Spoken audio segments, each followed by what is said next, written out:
Afternoon, everybody. This is Mike B, the Dark Eye of the Clipper, the Silver Devil, and today I'm going to show you a little something about consecrating objects. Okay, when do we consecrate? When do we consecrate an object? We do that when it's a long-term tool that we're going to use, a talisman or amulet, like a planetary table, like a square table that was permanent. Those are some objects that you would consider consecrating. You would definitely consecrate the four elemental tools of the magician. You would definitely consecrate the sword. There are many things to be consecrated. You consecrate your black mirror, of course. You consecrate your objects of art that you use for ritual magic. I mean, that's as simple as that. That's the best definition I can give you. Now, how does that get done in real life? I'm going to show you. All right, I'm going to give it to you from your point of view so you can see properly and clearly what's going on here. This, as everybody knows and is familiar with, is your garden variety black mirror. All right, this has been consecrated, and it's important to keep these covered when they're not in use. And I think we all know why. And if we don't, well, then we better ask somebody who does.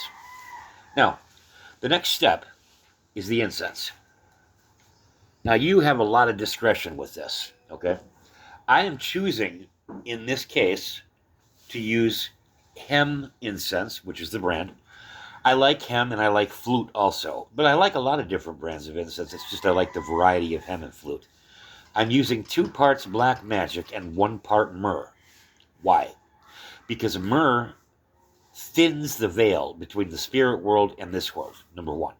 And the black magic, I'm doing this with the intention of it's going to help me with the enchanting process here. So let's go ahead and get this lit up. To consecrate an object is not a difficult thing, guys. The word consecrate means to set apart, okay? To set an object apart so that it is holy or that it only has one use. So you're not picking your nose with your wand. You're not using your dagger to cut cheese or apples. It has one purpose, and that purpose is ritual magic. That's the purpose that it serves. Other people are not to be touching your consecrated stuff. All right, that's facts. Do not allow other people to handle consecrated objects. The impure magnetism, okay, of these other people, their thoughts, their beliefs, their ideas, they don't need to be fucking with your shit.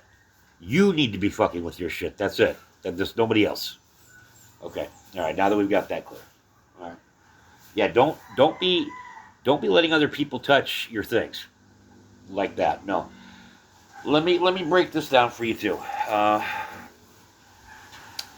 The very best thing, okay, is keeping these wrapped up in a silk pouch when they are not in use.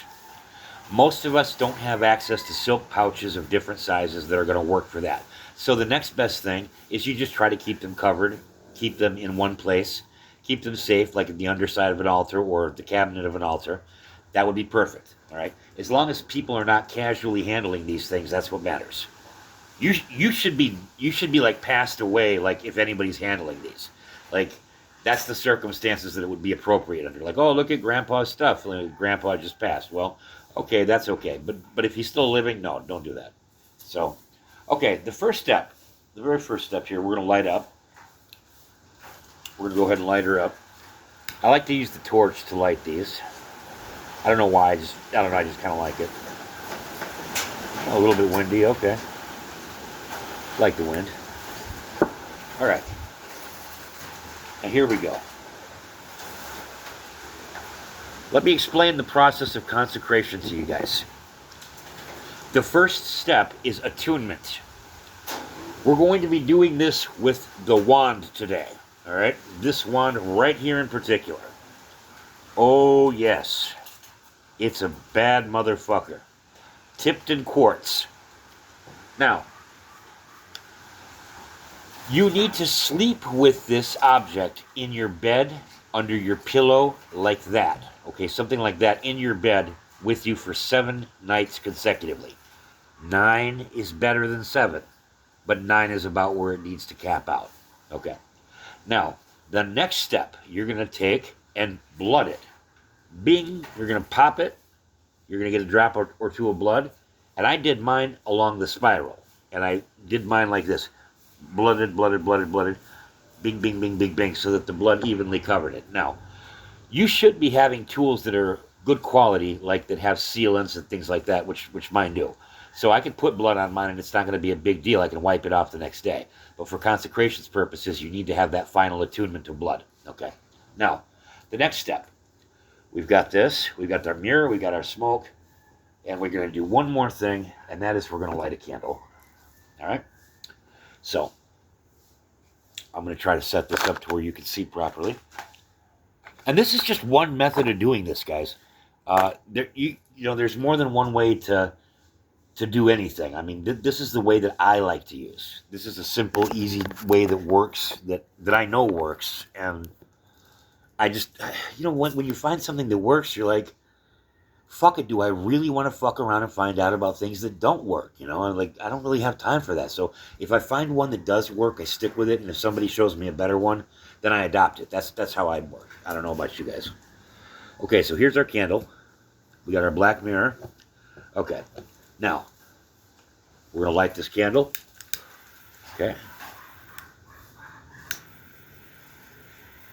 Now, I would like to also make a point that after the blooded attunement, I took Hesperidia brand Gorgon's Gaze oil. This is for binding, silencing, and freezing a motherfucker that has offended you. I used this and coated my wand in a nice double coat and then charged the wand. Charging the wand, putting it in between two hands like you're praying, or like this, it's squeezing and then rubbing your way up the wand. You are pushing energy into it until it reaches saturation. Okay? When do you know it's saturated? When you can't push any more in, or it feels like it's stupid to continue to try. That's your way of knowing that, okay, it's done, it's tapped out. For a lot of you beginners, it's going to take maybe 30, 45 seconds, maybe, okay. For an intermediate, maybe 20, 25 seconds. For an adeptus, maybe 10 seconds, 15 seconds tops, okay.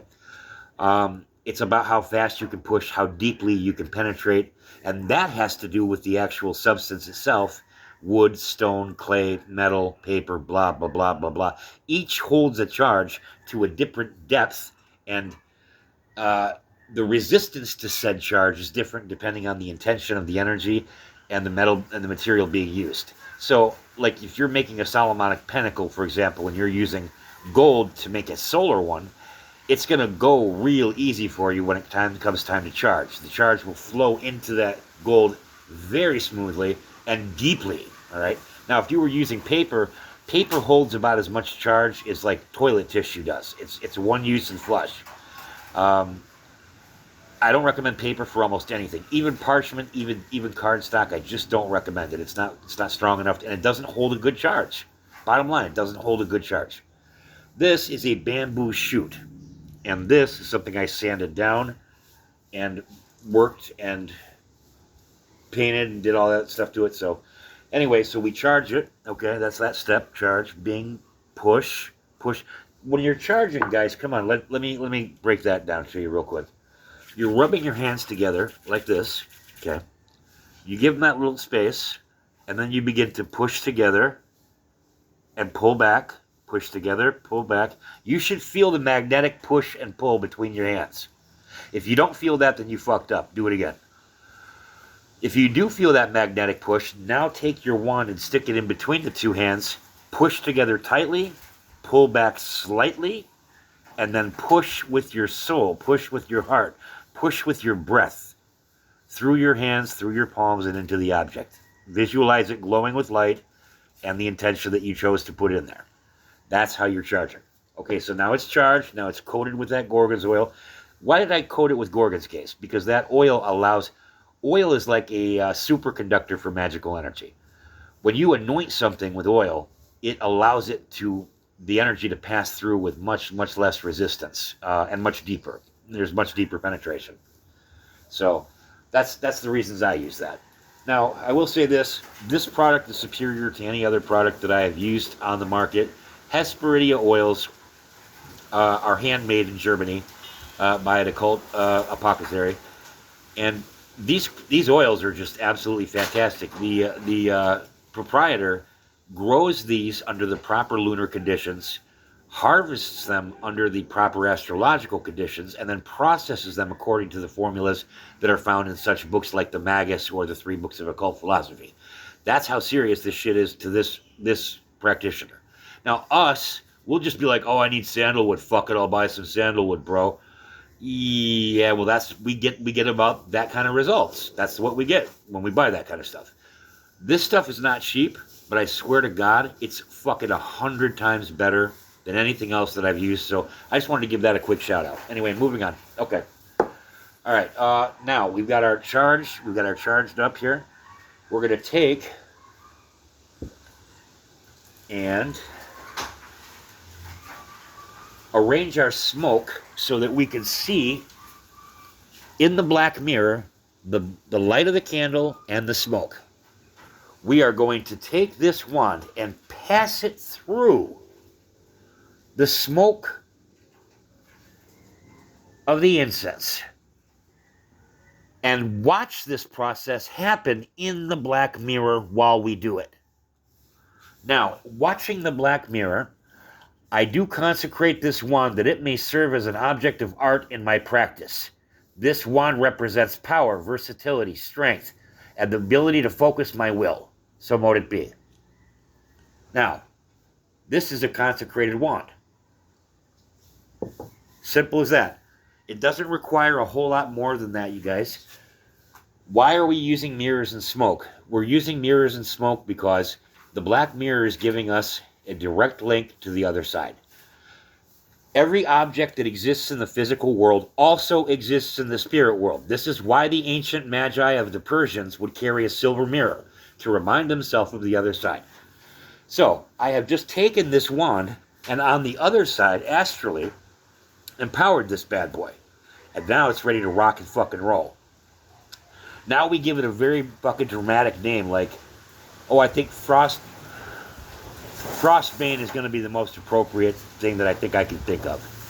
Now, what am I going to do with this? Binding, blinding, stunning, deafening, freezing, all kind of restriction type of magic is what I'll be using. Like, when I need to silence a motherfucker, cow tongue, like that. When somebody needs their mind misdirected off of the facts, oh, we are not the Jedi you're looking for type of shit. Like that. Or somebody needs to be put in a box and bound up so that they're not a pain in my fucking ass anymore. Like that kind of stuff. This wand will be there for that. So, anyway, it's a bad dude. Don't lose your tools. Here in the Temple of the Backwards Tree, we don't keep anything covered or anything like that because, except the mirrors. Because, this is a full-time, full-service, Temple of Citra. I mean, we don't have to fuck around with that. So, anyway, it's been good to have everybody here with this video. I hope everybody enjoyed it. If anybody has questions, you can go ahead and message me on Telegram, or you can get a hold of me by email, or you can message me here, and that'd be fine too. So, thanks a lot, everybody. Have a great day, and we'll see you around. This is Mike B, the Dark God of the Klippa, the Silver Devil. Peace.